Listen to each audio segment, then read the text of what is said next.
तो एक बहुत बड़ी खबर आ रही है सीटेट परीक्षा को लेकर, जो हजारों लाखों उम्मीदवारों के लिए बेहद जरूरी है। केंद्रीय माध्यमिक शिक्षा बोर्ड यानी कि सीबीएसई ने हाल ही में एक ऐसी घोषणा की है जिसके बारे में आपको जानना ही चाहिए। चलिए इसकी हर डिटेल को समझते हैं।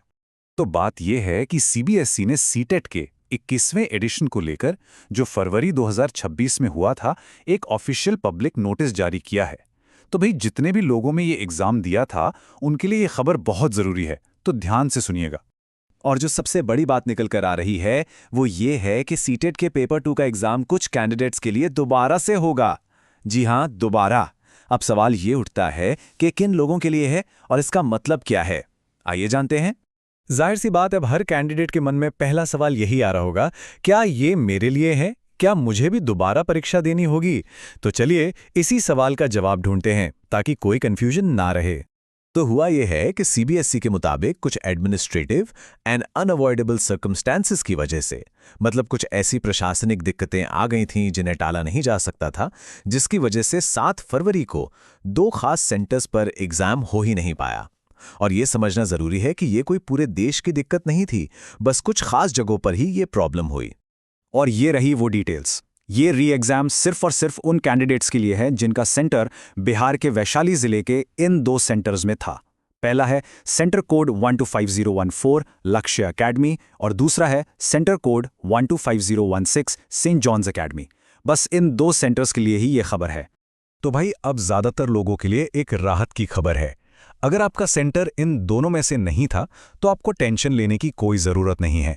आपका एग्जाम ठीक ठाक हो गया है और अब आपको कुछ भी नहीं करना है। ठीक है, तो अब बात करते हैं उन कैंडिडेट्स की जिनका एग्जाम दोबारा होना है। उनके लिए नई डेट क्या है और बाकी की जरूरी बातें क्या हैं, चलिए ये जानते हैं। हाँ, तो ये डेट नोट कर लीजिए। नया एग्जाम होगा संडे को 1 मार्च 2026 को। इस तारीख को भूलिएगा नहीं। और एक अच्छी बात यह है कि आपको कहीं और नहीं जाना है। जो सेंटर आपको पहले मिला था, एग्जाम वहीं पर होगा। मतलब सेंटर में कोई चेंज नहीं है, तो कोई नया एड्रेस याद रखने का झंझट भी नहीं है। तो अब अगला सवाल, करना क्या है? चलिए देखते हैं कि इन 2 सेंटर्स के कैंडिडेट्स को अब कौन से स्टेप्स फॉलो करने हैं। प्रोसेस बहुत सीधा सा है। सबसे पहले तो सीटीईटी की जो ऑफिशियल वेबसाइट है ctet.nic.in, उस पर नज़र बनाए रखनी है। फिर अपने अकाउंट में लॉगिन करना है और जैसे ही नया एडमिट कार्ड आता है उसे डाउनलोड कर लेना है। बस वही आपका टिकट होगा एग्जाम हॉल में जाने के लिए। देखिए, सीबीएसई ने इस मामले में एकदम साफ और सख्त नियम बनाए हैं। ये समझना बहुत जरूरी है कि ये बस एक ही मौका है। ना तो एग्जाम की डेट बदलेगी और ना ही सेंटर। कोई भी रिक्वेस्ट नहीं मानी जाएगी। ऐसा इसलिए है ताकि सब लोग इसे पूरी गंभीरता से लें। चलिए अब बात करते हैं उस चीज की जिसका असर हर एक कैंडिडेट पर पड़ रहा है, और वो है आंसर की। जी हां, वही आंसर की जिसका लाखों लोग इंतजार कर रहे हैं। यही सवाल तो सबके मन में है ना? कि भाई, सीटेट 2026 की आंसर की आने में इतनी देर क्यों हो रही है? हर कोई कितना बेसब्री से इंतजार करता है इसका। तो वजह क्या है? इसका सीधा सा जवाब इस टाइमलाइन में है। देखिए, नियम ये कहता है कि आंसर की तभी आ सकती है जब उस साल के सारे एग्जाम्स पूरे हो जाएं। अब क्योंकि 1 मार्च को एक री एग्जाम होना है, तो पूरी प्रोसेस को फेयर रखने के लिए आंसर की को होल्ड पे डाल दिया गया है। तो मतलब साफ है, हर कैंडिडेट को 1 मार्च तक इंतजार करना ही होगा।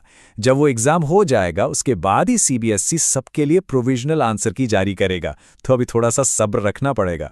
चलिए अब थोड़ा सा जूम आउट करते हैं और बड़ी पिक्चर को समझते हैं। आखिर ये इतना जरूरी क्यों है? इस सीटेट है क्या और सीबीएसई इतनी मेहनत क्यों कर रहा है कि सब कुछ ठीक से हो? तो सीटीईटी यानी सेंट्रल टीचर एलिजिबिलिटी टेस्ट, ये कोई आम एग्जाम नहीं है। अगर केवीएस या एनवीएस जैसे सेंट्रल गवर्नमेंट के स्कूलों में टीचर बनना है तो ये एग्जाम पास करना जरूरी है। ये समझिए कि देश भर के हजारों लोगों के टीचिंग करियर के लिए ये एक गेटवे है। तो आखिर में सीबीएसई का ये पूरा फैसला फेयरनेस के बारे में है, मतलब निष्पक्षता के बारे में। हाँ, मानते हैं कि इससे थोड़ी देर हो रही है, लेकिन इससे ये पक्का हो रहा है कि एग्जाम प्रोसेस में कोई कमी न रहे और हर एक कैंडिडेट को एक बराबर और सही मौका मिले। और आखिर में हम एक सवाल छोड़ जाते हैं कि ऐसी घटनाओं से सबक लेकर जो एग्जाम कंडक्ट करने वाली बॉडीज हैं, वो भविष्य में इस तरह की एडमिनिस्ट्रेटिव दिक्कतों को होने से कैसे रोक सकती हैं। क्योंकि ये सिर्फ मैनेजमेंट का सवाल नहीं है, ये लाखों लोगों के भरोसे का भी सवाल है। सोचने वाली बात है ना?